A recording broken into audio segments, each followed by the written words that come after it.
శంకర హర హర శంకర. మన వేద భారత పరిక్రమ యాత్ర రాజస్థాన్ జైపూర్లో ఉన్నటువంటి ప్రముఖ క్షేత్రం కృష్ణ మందిరమైనటువంటి గోవిందజీ. ఇది 7 బృందావనాల్లో ఇదొక బృందావనం కృష్ణుడికి, కృష్ణ భగవానుడికి.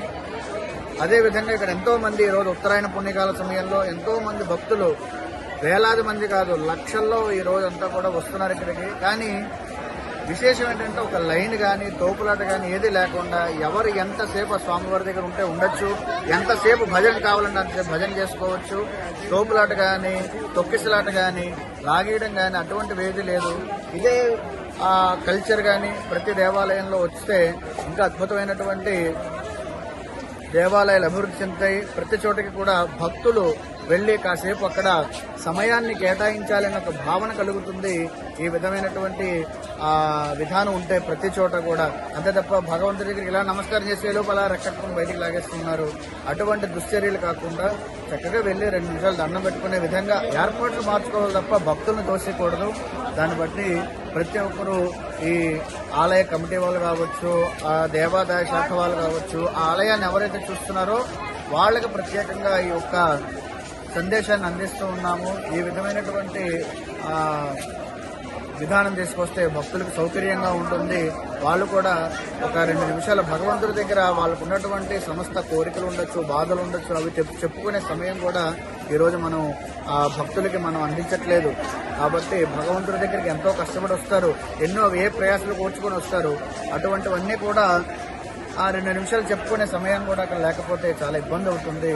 కాబట్టి ఆలయ కమిటీ వాళ్ళు కావచ్చు, ఆలయ సిబ్బంది కావచ్చు, వీరందరూ కూడా ఇదంతా దృష్టిలో పెట్టుకొని ఇటువంటివన్నీ ఇలాగా ప్రశాంతంగా చేసుకోవాలి దర్శనం అనే విధమైనటువంటి సూచనలు కానీ ఇటువంటివన్నీ ఏవైనా ఏర్పాట్లు చేస్తే బాగుంటుందని మీ అందరికీ కూడా ఈ పరిక్రమ యాత్ర ద్వారా, ఈ వేద ప్రచార యాత్ర ద్వారా మీ అందరికీ తెలియజేస్తున్నాము. జై జయ శంకర హర హర శంకర.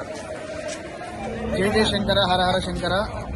ఈరోజు మన వేద భారత పరిక్రమ యాత్ర రాజస్థాన్లో పుష్కర్ అజ్మీర్ దగ్గర మన సృష్టికర్త చతుర్ముఖ బ్రహ్మ అయినటువంటి ప్రపంచంలోనే ఏకైక ఆలయం బ్రహ్మణే నమః అనే ఆలయం, అంటే చతుర్ముఖ బ్రహ్మ యొక్క గారి ఆలయం ఇది ఒక్క చోటే ఉంది.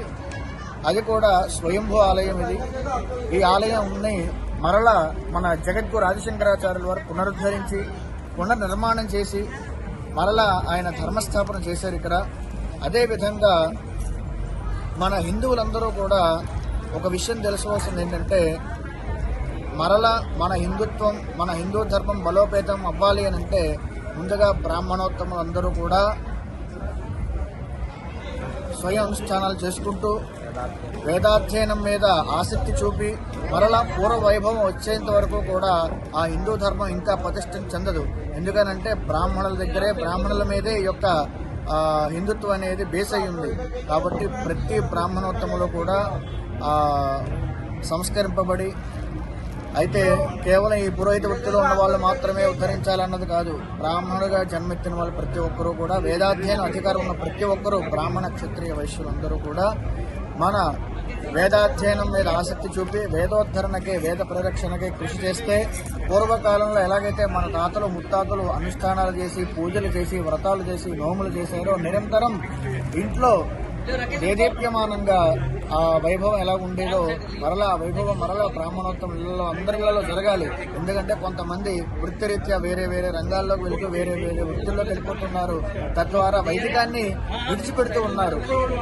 మనకి ఎంతో ఉన్నతమైనటువంటి గౌరవం ఉంది సమాజంలో, దాన్ని నిలబెట్టుకోవాలని, అదేవిధంగా మన వేద పరిరక్షణ కోసం ప్రతి ఒక్కరూ కృషి చేయాలని, అలాగే హిందూ ధర్మం మీద ప్రతి ఒక్కరికి కూడా బాధ్యత కలగాలని ఈ విధంగా వేద ప్రచారంలో ఇక్కడ కూడా కొంతమందికి తెలియజేస్తూ ఉన్నాము. ఎందుకంటే ప్రతి చోట బ్రాహ్మణోత్తములు ఉన్నారు.